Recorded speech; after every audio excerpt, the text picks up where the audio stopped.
कति रमाइलो देखिरहेछ है साथीहरू। हामी चाहिँ तिर्खालाई अब यहाँ चिसो खाएर जानुपर्ने।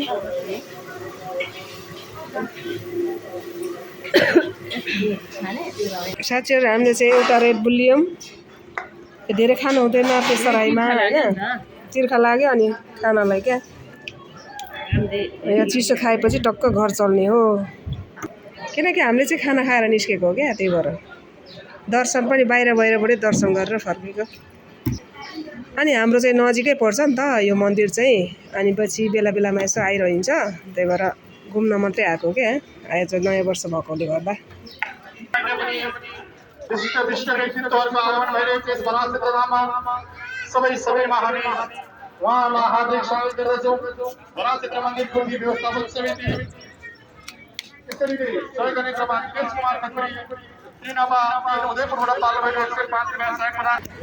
ल फाइनली साथीहरू हामी मन्दिरबाट बाहिर निस्क्यौँ।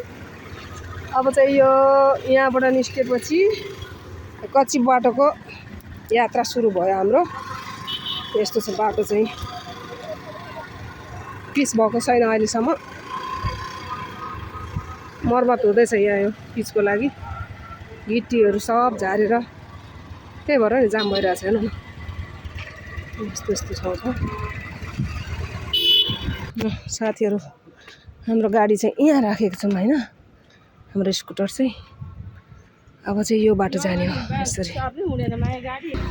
अच्छा गाइज कम त पोलेन हौ सिटले, बाटोमा बस्नुपर्ने बेला भयो, के गर्नु। बाटो भयो यस्तो चाहिँ।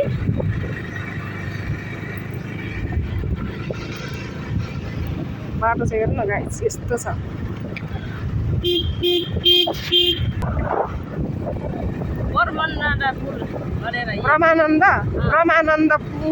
ब्रह्मानन्द एरिया।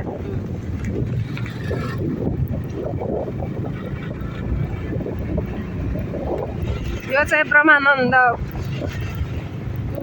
पुल गाइस, हेर्नुहोस् यो पुल कस्तो दामी।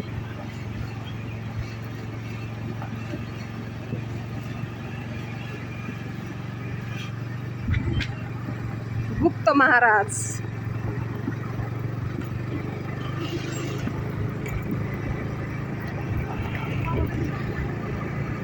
ठाउँ भने यति दामी दामी।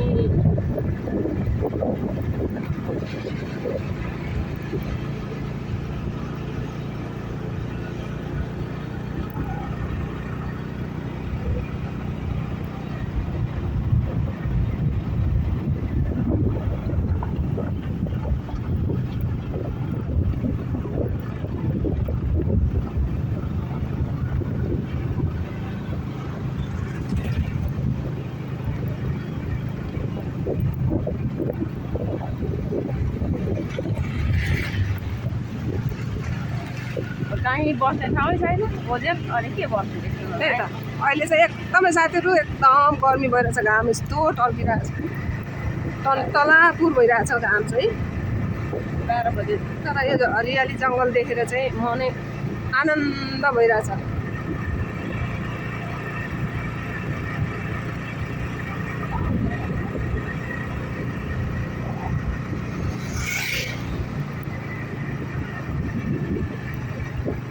कहिले यो चाहिँ पिस हुन्छ नि अनि आनन्द हुन्छ। पिस भएकै हो नि, पिस भएको त तपाईँको बलले क्या बर्खामा सब बग्दो रहेछ क्या। अगाडि पनि गर्न यसरी हामीलाई खै देखिँदैन न। अनि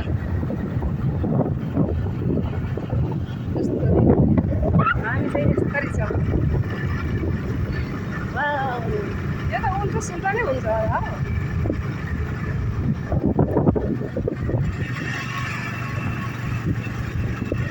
पुरै उकालिरहेको छ।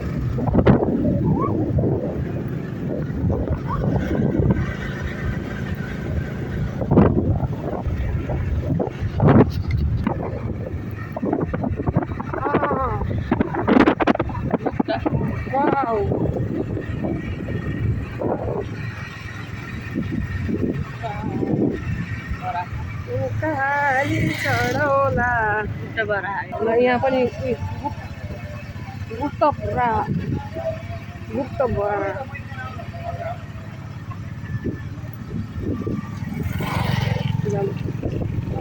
वाह अरे वाह पहिरो गएको छ यहाँ। यो बर्खामा त झनै पहिरो जान्छ, त्यही भएर नि बाटो बिग्रिन्छ साथीहरू। हेर्नु न यस्तो छ। तर यो मन्दिरमा चाहिँ कार्तिक महिना र माघ महिनामा होइन मेला लाग्छ। यति धेरै भक्तजनहरू आउँछन्।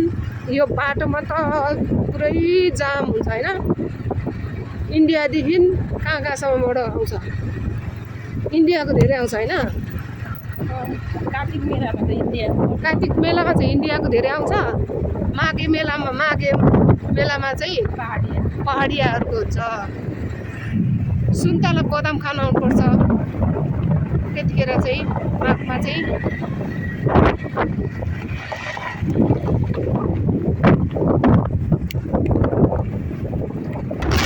यहाँ तल चाहिँ हाम्रो यो सप्तकोशी पुल देखिरहेको छ।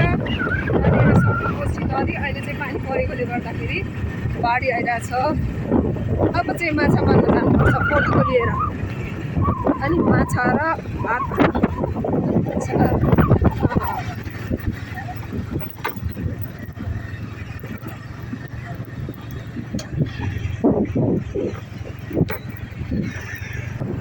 भारी डाँडा पहिरो ठाउँमा छ।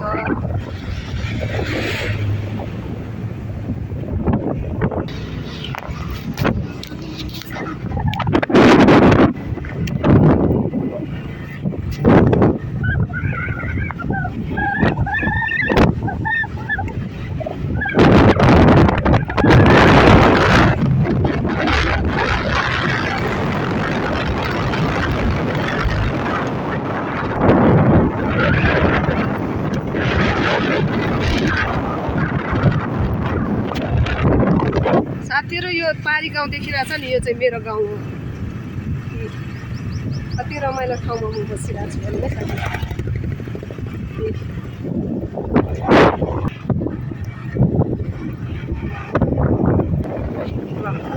भगवान् बराले सबैको कल्याण गरून् साथीहरू।